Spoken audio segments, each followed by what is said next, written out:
Ticker symbol VRSN is down around 10% for the past year. And today we'll be looking at an established monopoly with pricing power, which is a highly predictable business. It currently has 17% year-over-year net income growth, and it has consistently obtained a net margin of above 40%. So today we'll be looking at Verisign, an internet traffic company.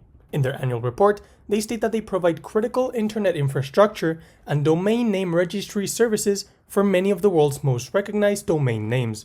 What this basically means is that they control the system that directs internet traffic to .com and .net websites, which means that they are the ones ensuring that these sites are always reachable and secure. But Verisign has two very different parts of their business. The first one is very basic and fairly simple to explain, which is that they have a domain registry business, meaning that they have the exclusive rights to maintain the .com and .net databases and collect registry fees from all domain sales. This is only possible because they have a contract with ICANN and the US government, which gives them the exclusive rights, meaning that they're a monopolistic company, in order to do this. But what does this actually mean? Well, I'm sure you all know what a domain is. It's basically the name of a website. For example, youtube.com is a domain, and YouTube has to pay every single year in order to maintain this, to keep registry of this domain, and in order for them to basically be able to use it. Well, Verisign is the company which is responsible of keeping track, monitoring, and ensuring that all these domains and all these companies are actually utilizing, well, the domains and are actually paying for them. This part of the business is beautiful because they have exclusive rights, meaning that they're the only ones allowed to do it. Since every single person or company which has a domain has to pay them for the service, this is as much of a monopoly as you can get in the stock market. But then they have a second portion of their business, which is the domain selling business. Here they compete with companies such as Google Domains in order to sell domains to their customers based on price.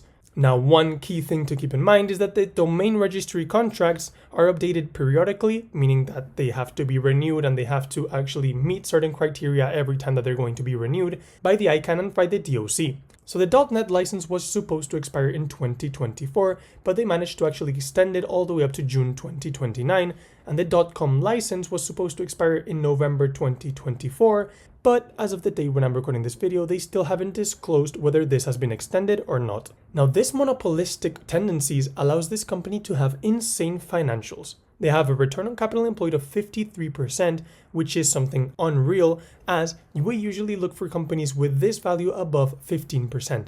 Then they have an interest coverage ratio of 13 times, meaning that they won't have to worry about debt anytime soon, cash conversion of 95%, profit margin of 88%, and an operating margin of 56%, which is extremely hard to find in any industry that you try and look in. And now, one thing that predictable companies find tough to do is actually grow.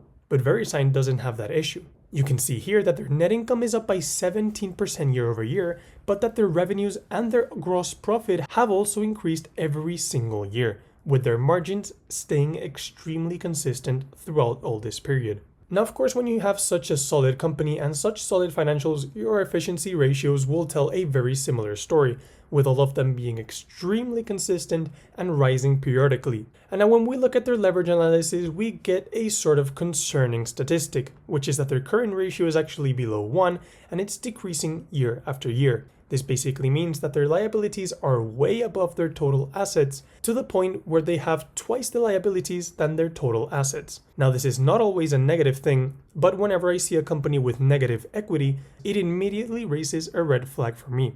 However, this could be because of many things. I will do some more research just to clear my mind on why this could be. And if you're actually interested in buying Verisign, I recommend that you do the same. So now when we look at their fundamental analysis, this company gets a very solid 6.5 out of 8, as first of all, they have very low liability risk, as we saw by the 13 times interest coverage ratio. They have extremely consistent cash flows, which are growing organically, thanks to their organic revenue growth and their naturally low capex. Now they conduct share buybacks, which is great as it allows the shares outstanding to decrease and boosts in an inorganic fashion their EPS. And then, of course, the two most important things for me in this slide is their pricing power and their competitive advantage. Any company that is using a website and is registering a domain will pay some royalties to Verisign as long as it is in the .com and .net domain. In the past, Verisign has had a pretty good history of raising their prices, I believe every year, And of course, they haven't been losing customers because everyone will need a website. Domain registry prices are so low that when you're starting a business or when you have a business, this is pretty much the lowest cost you will face, the domain. Now, this allows them to have extreme power when pricing their domains. However, they do have to be careful because if they get too greedy with this, they might just lose credibility and they will lose their monopolistic status with the ICANN and the DOC. Next, when we look at their competitive advantage, you cannot have a higher competitive advantage than the one that Verisign has, which is basically that the two governing bodies in the US are telling you that you cannot have competition in this space and that companies are obliged to use your service. Of course, this means that your operations will be heavily regulated to ensure that you're not abusing this power, but it basically gives them the tick of the existing moat. Now, the two things that I didn't like is, first of all, the solid balance sheet, as they have very negative equity and they have almost twice the liabilities than their total assets. I'm not a big fan and I will mark this as a red flag to investigate. And now the second one is that they don't pay any dividends. Now, one thing that I have seen with this company is that they lack direction for future growth. I don't believe that they're exploiting all of the revenues, earnings, and free cash flow that they're generating in order to grow in different areas.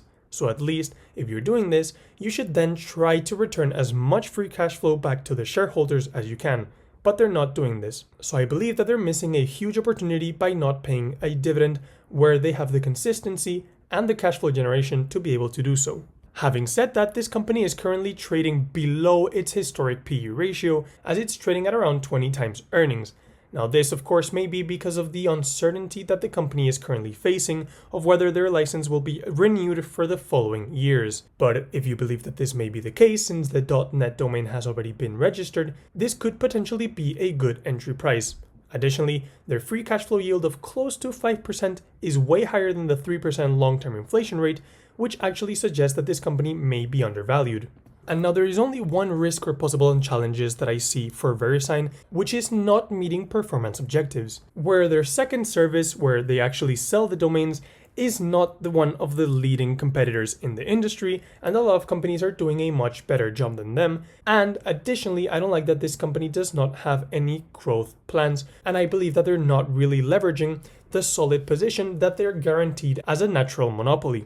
Now, before we move on, please remember that I'm not a financial advisor and this is not financial advice, so please do your own due diligence. However, I believe that this company has strong competitive advantage, very consistent, predictable cash flows, they have high return on capital employed, which means that they're able to create value for the investor. So I believe that this is a great company and will probably be a great investment.